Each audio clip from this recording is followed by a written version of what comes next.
Welcome back from the break viewers. बहारे रमज़ान है और इसमें हमारे मेहमान रहमत भी हमारे साथ हैं, जिन्होंने अपनी ज़िंदगी के अंदर हमें थोड़ी सी इंसाइट दी। Thank you for sharing Imran, क्योंकि अपनी पर्सनल बातें भी शेयर करना व्यूअर्स इतना आसान काम नहीं होता जितना हम सोचते हैं। So very kind of him कि अभी हमने इनसे मज़ीद और सवाल भी करने हैं, लेकिन एक खातून साथ आके बैठ गई हैं कबाब में हड्डी, इनके बारे में भी बात करना ज़रूरी है। हमारी प्यारी सी डॉक्टर ज़ैनब गोंदल, जो न्यूट्रिशनिस्ट हैं, डाइटिशियन हैं, फूड टेक्नोलॉजिस्ट हैं और खुद भी एक बेहतरीन एंकर पर्सन है। अस्सलाम वालेकुम मैडम। वालेकुम अस्सलाम। कैसी हैं आप? अल्हम्दुलिल्लाह बिल्कुल ठीक।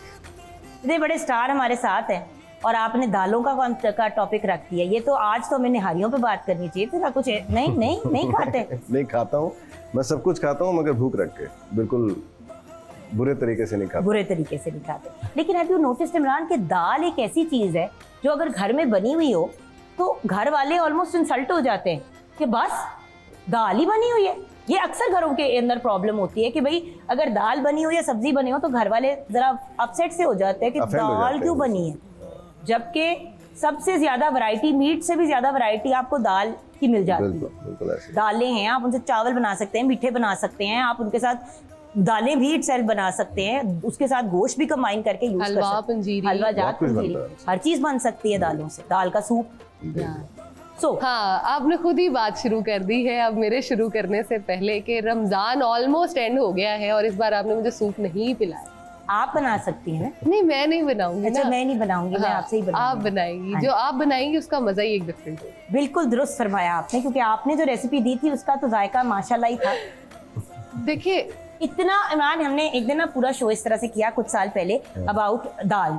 तो मैडम कहती है कि दाल का सूप जो है ना वो बहुत अच्छा होता है और वो सबको पीना चाहिए, और मैं बड़ी मजे की आपको रेसिपी बताऊंगी। अच्छा, इसकी रेसिपी मैंने गलती से फॉलो कर ली ऑन एयर ही। मेरा दिल चाहे मैं मुक्के मारूं उसको। फिर उसी रेसिपी को मैंने थोड़ा सा मॉडिफाई किया, थोड़ा सा ऑब्वियसली उसके अंदर थोड़ी सी और मजीद चीजें ऐड की जो शायद शी डजंट अग्री विद और approve of, but the point is आप बहुत ही यूजफुल चीज किसी के लिए बना भी दे, लेकिन उसका जायका नहीं अच्छा तो फायदा क्या है? जायका तो बहुत जरूरी है। ऑफ कोर्स जायका मैटर्स अ लॉट, लेकिन वही बात है कि जब हम दाल के फायदों की बात कर रहे हैं तो हमें ये भी देखना है ना कि दाल की बेस्ट सोर्स और बेस्ट किस तरह से वो हमारी बॉडी पे इफेक्टिव है। तो आप देखिए, आपने मुझे अच्छा टेस्ट दिया था, तो आज भी मैं इतने सालों बाद भी आपको कह रही हूँ ना कि वो सूप, और मैं आपको इतने सालों बाद कह रही हूँ खुद बनाना सीख लो। अच्छा, अब बढ़ते हैं दालों की तरफ, इनके बेनिफिट्स। दाल के फायदे की अगर सबसे पहले की बात करूं तो इनमें फाइबर कंटेंट बहुत हाई होता है। अगर हम प्रोटीन कंटेंट की बात करते हैं तो वो भी इसका बहुत अच्छा होता है। जैसे मीट, यूजुअली जैसे जिम किसी ने जाना है, किसी ने वेट लॉस करना है, किसी ने वेट गेन करना है या अपने आप को एक हेल्दी नॉर्मल रेंजेस में लेकर आना है, तो हम हमेशा ये बात करते हैं कि प्रोटीन का एक अच्छा कंटेंट होना इज़ वेरी इंपॉर्टेंट। अब अगर प्रोटीन आप ना गोश्त खा रहे हो, ना मटन ले रहे हो, ना बीफ, ना चिकन, ना फिश, तो प्रोटीन कैसे पूरा करो? आप अपने डिफरेंट दाल जो है उसको लेके अपने फाइबर को भी पूरा कर सकते हैं, अपनी गट हेल्थ को अच्छा रख सकते हैं और इन अ लाइटर टोन अपनी बॉडी को, एक स्टमक को सुकून दे सकते हो। फॉर एग्जाम्पल, अगर हम कहते हैं कि किसी बंदे को बहुत ज़्यादा वीकनेस रहती है तो वो ब्लैक चने जो हैं उसको और उसके शोरबे को इस्तेमाल कर सकते हैं, तो उसकी रिजेम्बलेंस एक कही जाती है कि उतना ही पावर पैक है जितना बीफ का या मटन का जो शोरबा है या यखनी है उसकी, वो आपके लिए फ़ायदेमंद होगी। और उसके साथ साथ अगर दाल चना की बात करें या दाल जो हमारी मूंगी की दाल है या माश की दाल है, तो इनमें विटामिन ए और विटामिन सी का कंटेंट जो होता है वो बहुत अच्छी अमाउंट में मौजूद होता है। और इसके अंदर जो मैग्नीशियम है वो भी हमारे लिए काफ़ी हेल्दी अमाउंट्स में मौजूद होता है। दालों के अंदर मौजूद विटामिन के जो है वो ना सिर्फ हमारी हड्डियों को मजबूत करने में, बल्कि हमारी बॉडी में जितना आप समझे विटामिन डी, कैल्शियम इधर उधर घूम रहे होते हैं उसको हड्डियों पर डिपॉजिट कराने और हड्डियों को मजबूत करने में बहुत कारआमद है। और देखो, वेजिटेरियंस जो हैं, जो नहीं खाते गोश्त, मुर्गी वगैरह, बहुत से लोग हैं, बहुत पर्टिकुलर लोग हैं, उनके लिए दाल एक बेहतरीन सोर्स है प्रोटीन हासिल करने। बिल्कुल, दालें हो गई, पनीर हो गई, कुछ और 2-4 चीज़ें हो गई, जब तक आप वो इनकॉर्पोरेट नहीं करते आपकी प्रोटीन का कंटेंट पूरा नहीं होता। और दाल में तो प्रोटीन, कार्बोहाइड्रेट दोनों अच्छी मिकदार में हासिल है। यानी कि अगर आप चावल या रोटी के बगैर भी उसको खाएं, एक बोल में डाल के चम्मच से भी खा लें एक सैलेड के बोल के साथ, तो आपको वही बेनिफिट मिल जाएगा जो आपको किसी मीट की डिश के साथ रोटी या Exactly. चावल का। अच्छा, अब अगर एक हेल्दी वर्जन उसका डिस्कस करें तो वो यही है कि जब भी आप दाल खाएं उसको रोटी या चावल के बगैर ही खाएं, क्योंकि दालों में ऑलमोस्ट 65% कार्बोहाइड्रेट्स मौजूद होता है जो कि हमारी बॉडी की नॉर्मल रिक्वायरमेंट है। अब अगर आप 65% कार्ब्स आपने दाल से भी ले लिए और साथ आप रोटी या चावल भी एज अ कार्ब ऐड कर रहे हो तो कार्ब लोड बहुत ज़्यादा हो जाता है।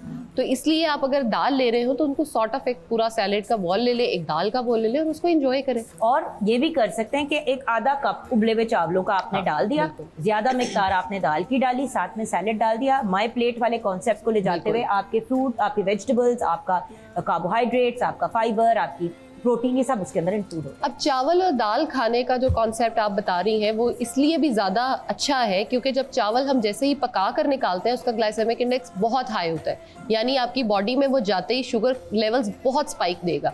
और दाल का ग्लाइसेमिक इंडेक्स जो है वो बहुत लो है। अब हाई और लो जब मिलते हैं तो वो बैलेंस आउट कर देंगे बॉडी। और उसके साथ साथ अगर दाल की हम ये बात करें कि दालों का, अच्छा लोगों को ये बहुत चीज़ समझ नहीं आती कि आपकी मेमोरी को शार्प और बूस्ट करने में बहुत हेल्प आउट करती है। इमरान, आप कॉन्शियस हैं खाने पीने के बारे में?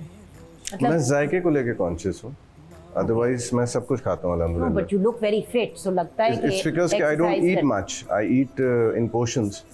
जिस वक्त भूख लगती है तो उस भूख को ख़त्म करने के लिए खा लेता हूँ, मगर जायका बहुत ज़रूरी है। जैसे आप दाल की बात कर रहे थे, आई डोंट माइंड हैविंग दाल, मगर वो अच्छी होनी बहुत ज़रूरी है मेरे लिए। तो जायका अगर नहीं है तो मैं खाना नहीं खा सकता, चाहे फिर आप मुझे कुछ भी दे दीजिए, किसी भी चीज़ में अगर आप जायका डाल देंगे तो आई ईट। लेकिन वही वाली बात है ना, फ्लेवर अल्टीमेटली फैट से आता है। और मसला ये है कि जब तक आप तड़के जब तक लोग दालों पे इतने नहीं, नॉट भरके दैट ना, tadka I am talking about, it's just अच्छा जायका हो जो नॉर्मली बना होता है, if it's having a good flavour then fine. उसके अलावा हमारी डाइट, ऑब्वियसली हमारे खाने के टाइमिंग्स भी बहुत मुख्तलिफ होते हैं, हमारी डाइट भी अजीब होती है। मैं रनिंग कर लेता हूँ just to like minus all what. समझ आ रहा है ना फिटनेस का राज क्या है? क्योंकि एक इंसान जायके के लिए भी खाता है, पोर्शन पे भी खा रहा है और साथ में अपनी फिटनेस का भी ख्याल रखेगा, तो फिर एक कंप्लीट हेल्दी लाइफस्टाइल की तरफ भी बंदा जा सकता है। बिकॉज मैं उस तरह कोशिश की थी एक ज़माने में डाइट को लेकर, ये नहीं खाना, ये नहीं खाना, ये नहीं खाना, तो वो ज़िंदगी बहुत बोरिंग हो गई थी। ऐसे ही तो उसके बाद मैंने कहा नहीं, आए क्या करना है ज़िंदगी में, खाने ही आए हैं तो वो सब खाएंगे, थोड़ा थोड़ा करके खा लेंगे। अगर उसको माइनस करना है किस तरह है, वो भी जिम कर बट लेते थे। कितना खाते हो एक टाइम पे?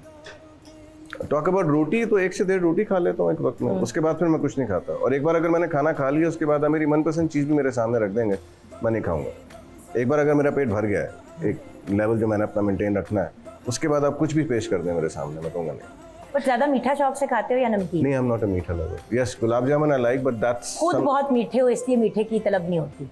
पता नहीं। भाई हमने तो हमेशा आपके बारे में यही सुना है Imran, that you are a very warm, very understanding, बहुत तहम्मुल सब्र वाला इंसान, तो हर किसी के साथ बड़े प्यार से चलता है। तो खुद इतनी मीठी पर्सनैलिटी है तो जाहिर ही बाय डिफॉल्ट मीठे की जरूरत नहीं पड़ती होगी। सो यू आर अ नमकीन का फैन? आई एम नमकीन का फ़ैन। मीठे में सिर्फ गुलाब जामुन पसंद है, मगर वो भी 6-8 महीने, 9 महीने बाद, 10 महीने बाद अगर क्रेविंग हो तो फिर मैं 2, 3, 4 खा लेता हूँ, अदरवाइज नो मीठर्स। भाई बड़ा ही रेजिमेंटेड और ऐसा होना चाहिए बट वही वाली बात है ना, अब ये कोई डाइट नहीं फॉलो कर रहे, एग्जैक्टली।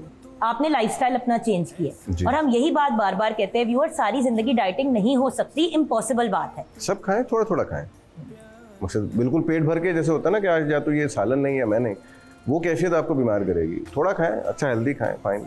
ब्रेक की तरफ बढ़ेंगे। ब्रेक के बाद जब वापस आएंगे तो हमारी लाइव ऑडियंस ज़ैनब गोंदल से भी सवाल करेगी और इमरान से भी सवाल करेगी, एंड ऑफ कोर्स हमने कलाम की तरफ भी बढ़ना है। लेकिन ये सब होगा एक ब्रेक के बाद। आप देख रहे हैं बहारे रमज़ान।